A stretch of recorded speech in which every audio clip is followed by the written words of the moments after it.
Na hii ni Mnyalu TV. Mabingwa mara 15 wa michuano ya klabu bingwa barani Ulaya, Real Madrid ni sharti wafanye maajabu hii leo usiku katika mkondo wa pili wa robo finali ya klabu bingwa Ulaya dhidi ya klabu ya Arsenal. Ama safari yao itafikia kikomo katika michuano hiyo msimu huu. Real Madrid walititingwa mabao 3-0 dhidi ya Arsenal katika uwanja wa Emirates mkondo wa kwanza, na hivyo ili kufuzu hatua ijayo inabidi waifunge Arsenal mabao 4-0, yani kwa 0 ama 3-0 ili wapate dakika 30 za ziada baada ya muda wa dakika za kawaida kutafuta dakika 90 za mshindi. Hata hivyo, kocha wa Real Madrid Carlo Ancelotti ana imani kubwa na Real Madrid na ina uwezo wa kufanya yasiyowezekana. Dakika 90 za Bernabeu ni nyingi. Ametangaza kufanya mabadiliko katika kikosi cha leo na kumwanzisha Tchouaméni kama kiungo mkabaji badala ya Luka Modric. Tchouaméni alikosa mechi ya mkondo wa kwanza kwa kutumikia adhabu ya kupewa kadi 3 za njano katika mechi za hatua ya makundi.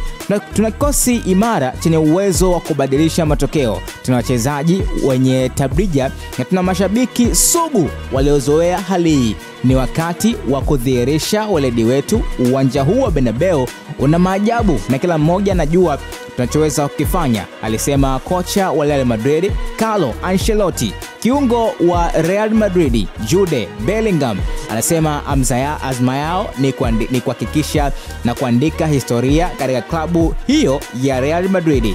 Ni usiku wa kipekee kwa ajili ya Real Madrid, ni jambo ambalo watu wamezoea na hatutaki kusema sana. Leo ni leo na tuko tayari, alisema Jude Bellingham. Arsenal upande wao hawajawahi kulishinda taji hilo la klabu bingwa Ulaya katika historia. Mwaka 2006 waliwahi kufika hatua finali na walipoteza dhidi ya Barcelona kwa mabao 2-1. Hata hivyo, hawamu hii inaonekana wametia mguu mmoja katika nusu finali katika kufuatia matokeo ya mkondo wa kwanza ambapo walishinda mabao 3.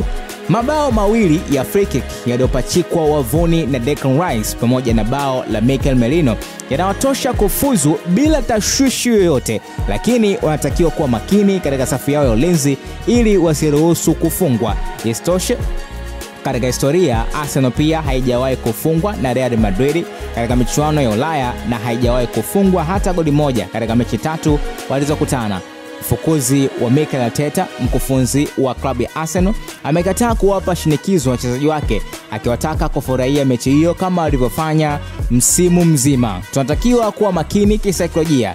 Ni muhimu sana na imani na kikosi chetu kimefanya vizuri msimu wote, wakati mzuri na wakati mgumu. Tunafurahia mechi hii, lazima tuwe majasiri, tumiliki mpira na tujiamini kwa sisi ni bora zaidi yao, alisema Mikel Arteta. Tangu mwaka 2015 mwaka 2016 hii itakuwa mara ya 16 kwa Real Madrid kucheza hatua ya muondoano katika uwanja wa nyumbani Bernabeu, na cha ajabu ni kuwa wameshinda mechi 15 na kupoteza moja tu dhidi ya Ajax mwaka 2015-2016. Hii leo taarifa kutoka uongozi wa Real Madrid zinasema kuwa uwanja huo utafungwa paa ili Arsenal watishike na kuteteleka kwa fujo za mashabiki wa Real Madrid. Historia itajirudia kwa Real Madrid kuendelea kuitawala michuano hii, ama safari yao hii ya ujanja wa Real utakomeshwa siku ya leo. Kila mbuzi atakula urefu wa kamba yake. Na hii ni Mnyalu TV.